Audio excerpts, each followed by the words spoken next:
चलिए आज एक ऐसी कहानी में चलते हैं जो एक बहुत ही गहरा सवाल पूछती है। ये एक ऐसे इंसान की कहानी है जो अपनी जिंदगी के सबसे बुरे दौर से गुजर रहा है और तभी उसके सामने एक ऐसा मौका आता है जो या तो उसे बना सकता है या फिर पूरी तरह मिटा सकता है। हाँ, तो यही वो सवाल है जिसके इर्द गिर्द ये पूरी कहानी घूमती है। क्या हमारी किस्मत पत्थर की लकीर होती है या हम उसे अपने फैसलों से, अपने चुनाव से गढ़ते हैं? ये कहानी हमें इन्हीं दो रास्तों के चौराहे पर लाके खड़ा कर देती है। कहानी का जो हीरो है उसका नाम है रतन और उसकी जिंदगी अगर एक शब्द में कहूं तो वो होगी निराशा।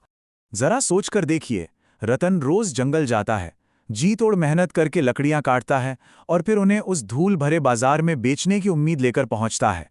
लेकिन नतीजा बिल्कुल सिफर। एक एक भी लकड़ी नहीं बिकती। पेट तो खाली था ही, मन भी उम्मीदों से खाली हो चुका था। और ऐसी ही हताशा में उसके मुंह से बस यही निकलता है, हे भगवान, ये जिंदगी कब बदलेगी? ये कोई मामूली सवाल नहीं था, ये तो उसकी रूह से निकली एक चीख थी। देखिए, रतन की मुसीबतें सिर्फ पेट की आग तक नहीं थीं, घर में खाने का एक दाना तक नहीं, ऊपर से एक जालिम साहूकार का कर्ज और तो और समाज में लोग उसका मजाक उड़ाते थे। उसे सच में लगने लगा था कि भाई किस्मत ही उसके खिलाफ है। लेकिन कहते हैं ना, जब रात सबसे घनी होती है तभी सवेरा होने वाला होता है। कहानी में एक जबरदस्त मोड़ आता है। जंगल में रतन की मुलाकात होती है एक रहस्यमयी साधु से, और वो साधु उससे कुछ ऐसा कह देते हैं जिस पर मतलब यकीन करना ही नामुमकिन था। वो कहते हैं, तुम्हारी किस्मत में राजा बनना लिखा है। सोचिए रतन को कैसा लगा होगा। उसे तो लगा ये कोई बहुत ही भद्दा मजाक है। वो एक गरीब लकड़हारा और राजा, भला कैसे? और यहीं साधु ने रतन को एक ऐसे चौराहे पर खड़ा कर दिया जहां से एक रास्ता चुनना बहुत मुश्किल था। एक तरफ पिता का वो सख्त हुक्म था कि उस बंद कमरे को कभी मत खोलना, और दूसरी तरफ साधु का ये वादा कि उसी कमरे को खोलने से उसकी किस्मत चमक जाएगी। एक तरफ पिता की आज्ञा, दूसरी तरफ अपने भविष्य की आशा। अब वो क्या करे?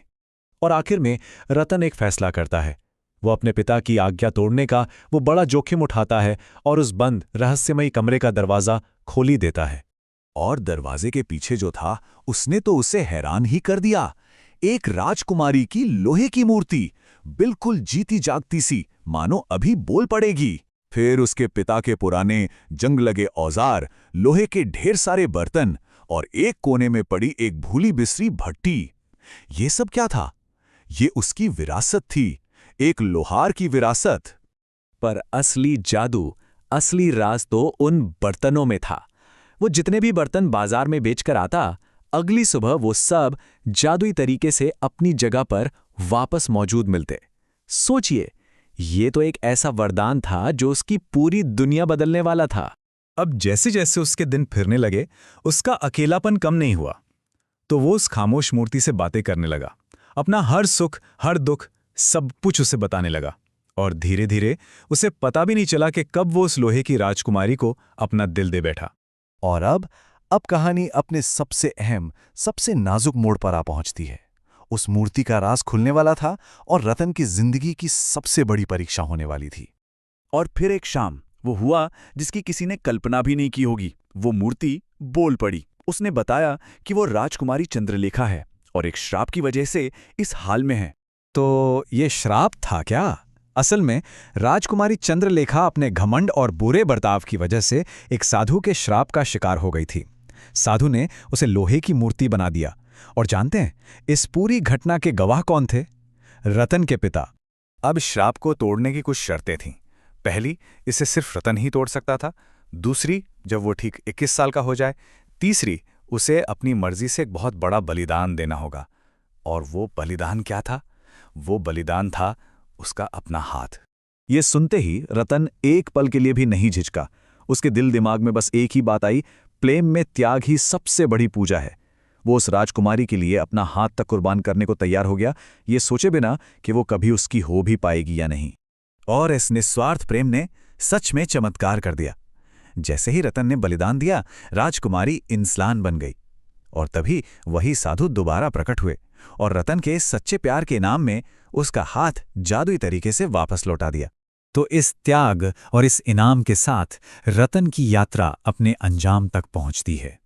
एक लोहार से राजा बनने का सफर अब पूरा होने वाला था। क्या कमाल का सफर था ये। सोचिए, कुछ ही हफ्तों पहले वो एक भूखा प्यासा लकड़हारा था, फिर बना एक कामयाब लोहार, फिर एक निस्वार्थ प्रेमी और आखिर में एक सम्मानित राजा। उसकी तकदीर सच में पूरी हुई। कहानी का अंत होता है राजा भीमसेन यानी राजकुमारी के पिता के दरबार में। वो रतन के साहस और प्रेम को देखकर इतने प्रभावित हुए कि उन्होंने ऐलान किया, आज से रतन न केवल मेरा दामाद होगा बल्कि मैं उसे इस राज्य का नया महाराज भी घोषित करता हूं।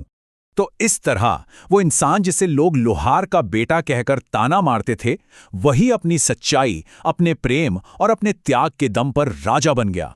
ये कहानी हमें यही तो सिखाती है कि किस्मत जन्म से तय नहीं होती, उसे हमारे फैसले और हमारे कर्म बनाते हैं। और अब ये कहानी हमारे लिए भी एक बहुत गहरा सवाल छोड़ जाती है। हमारी अपनी जिंदगियों में ऐसे कौन से बंद कमरे हैं, कौन से ऐसे डर या मौके हैं जिन्हें हम खोलने से हिचकिचाते हैं? क्या पता उन्हीं के पीछे हमारी किस्मत को बदलने वाली चाबी छिपी हो।